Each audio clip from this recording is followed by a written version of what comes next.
Boa tarde, alunos, queridos alunos do nono ano da Escola de Ensino Fundamental Dr. José Simões Filho, da Lagoa Vermelha.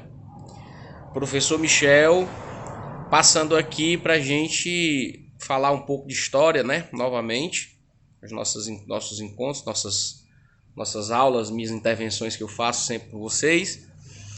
E o tema de hoje, né, em história, é a Grande Depressão e o fascismo e o nazismo, né? E o nazifascismo, né?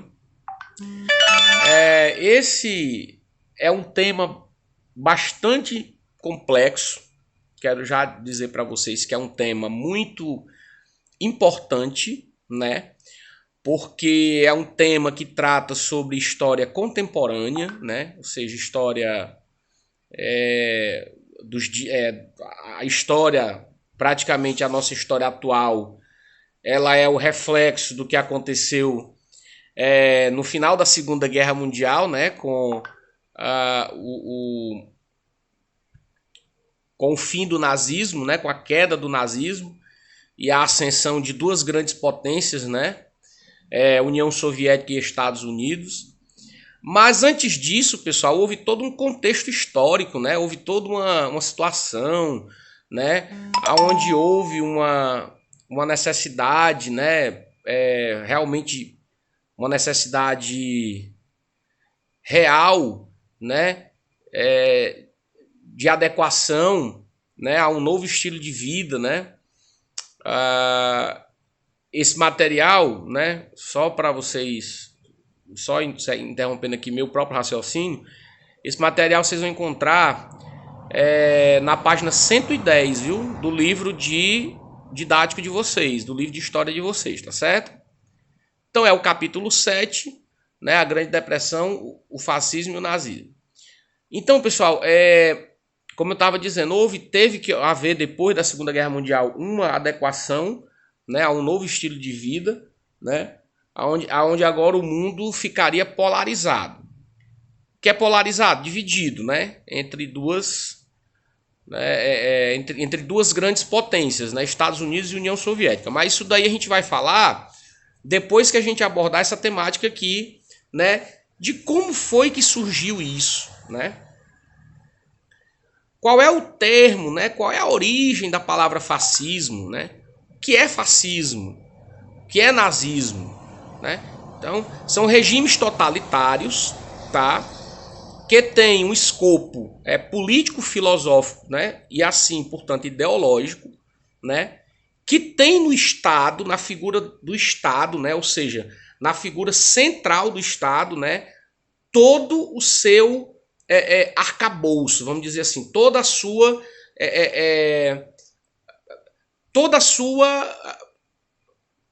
ideologia, né, voltada justamente para o fortalecimento. É o fortalecimento do Estado, né? O que é o Estado?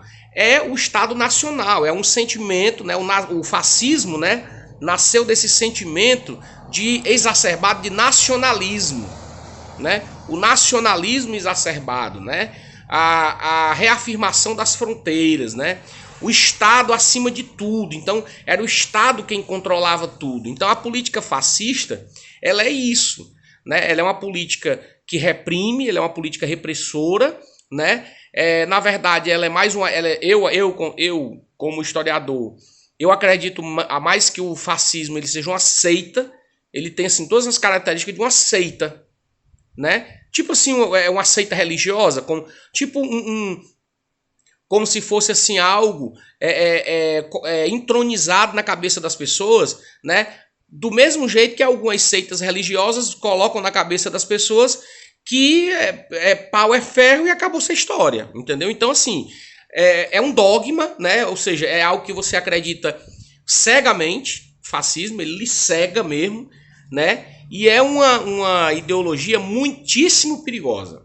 O fascismo, né? Tanto é que o fascismo e o nazismo, eles são condenados, né, na nossa Constituição, né? Você não pode expressar ideais nazifascistas, né?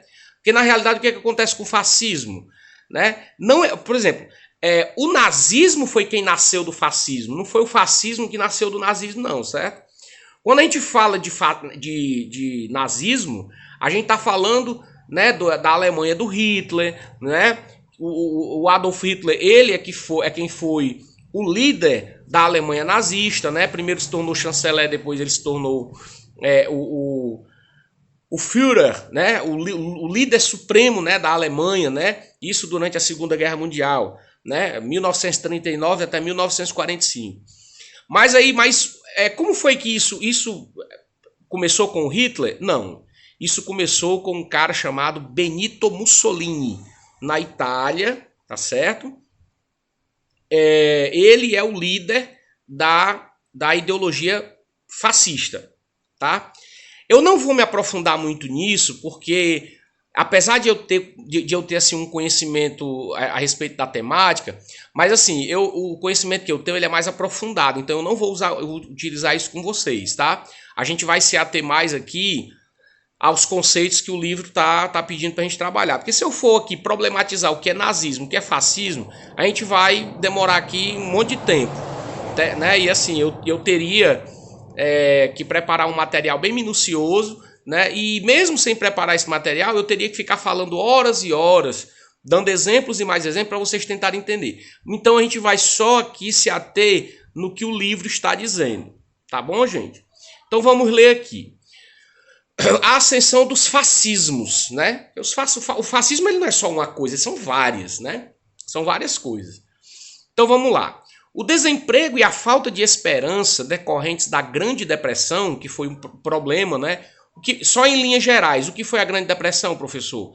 Foi o dia, né, em que a Bolsa de Valores de Nova York ela quebrou. É como se pessoas, né, que tinham títulos, que tinham papéis, né, que aplicavam todas as suas fortunas, todo o seu dinheiro na Bolsa de Valores, né, para que essas ações subissem, né, e assim rendessem grandes quantias em dinheiro.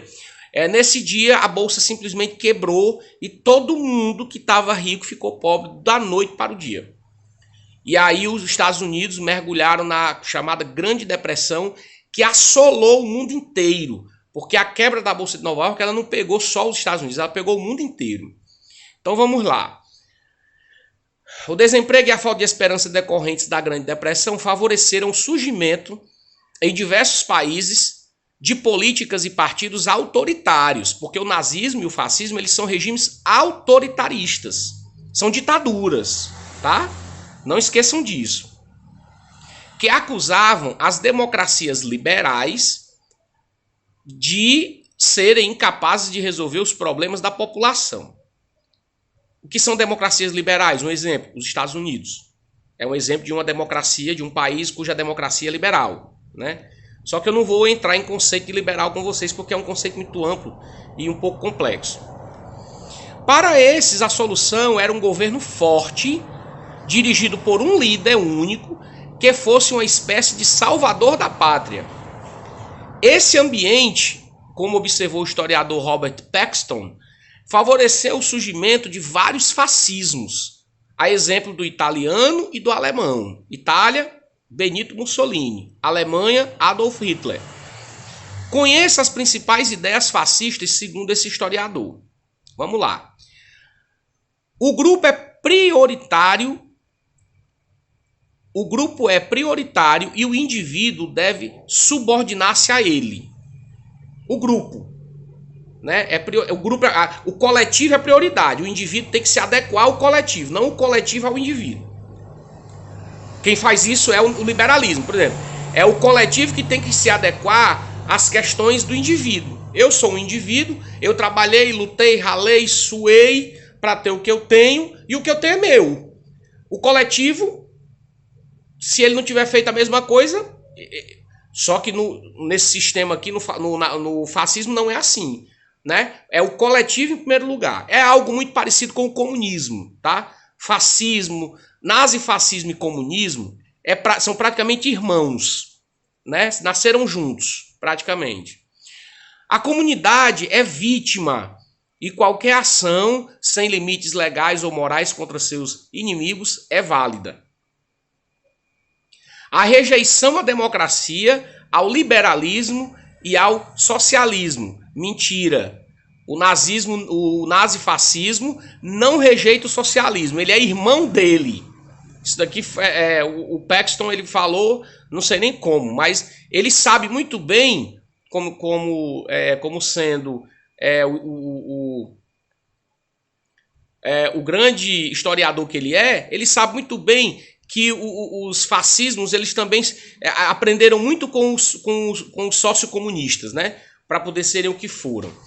Os chefes, sempre do sexo masculino, conduzem a comunidade rumo a seus destinos. A violência pode ser bela e a vontade eficiente se o objetivo é o êxito da comunidade. Quer dizer, eles legitimam a violência. Todo fascista é violento, né? Todo fascista, assim como todo comunista, é ditador. Tá, pessoal? Não, nunca esqueçam disso.